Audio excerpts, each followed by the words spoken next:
If Kamala Harris wins the election, will she actually become president? MAGA election deniers are trying to make sure the answer is no. 3 key facts. Number 1, Trump and Vance both claim Trump won the 2020 election, which is, of course, a lie. Who won the 2020 election?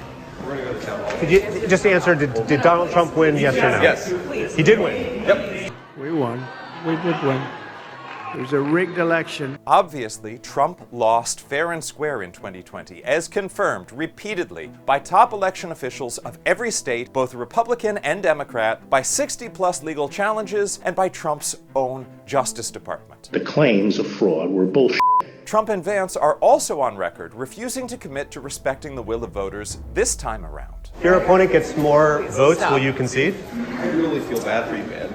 And before any votes were cast in this election, Trump was already spreading baseless lies, claiming fraud, even though the only major presidential election fraud in U.S. history is what he and his associates have been indicted for, including producing counterfeit electoral college certificates and pressuring state officials to falsify election results in 2020. Preemptively crying fraud is a repeat of Trump's playbook from 2020, when he also claimed fraud before any votes were cast as part of an allegedly premeditated plot to declare victory regardless of the election outcome. What Trump's going to do is just declare victory, right? He's going to declare victory. But that doesn't mean he's the winner. He's just going to say he's the winner. Number 2.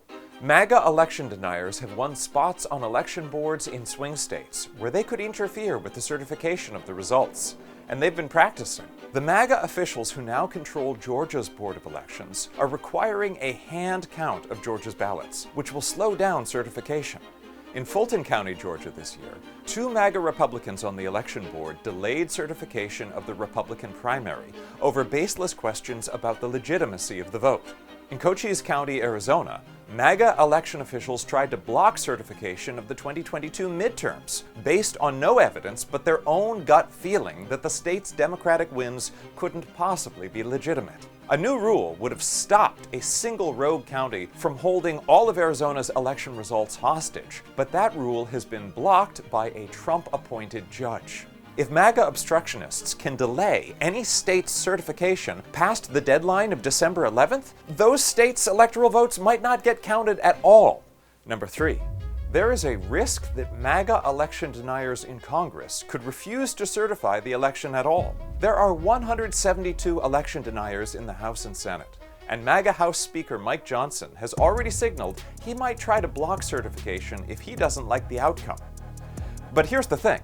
The new Congress gets sworn in on January 3rd, 3 days before certifying the presidential election on January 6th. If Democrats pick up just 4 more House seats, Johnson won't be the Speaker. The best way to make sure Americans' votes aren't simply discarded this year is for the people's choice to be overwhelming, and for Americans to vote out election deniers all the way down the ballot. Find out who's on your ballot and whether they're committed to respecting the election results, whatever they are.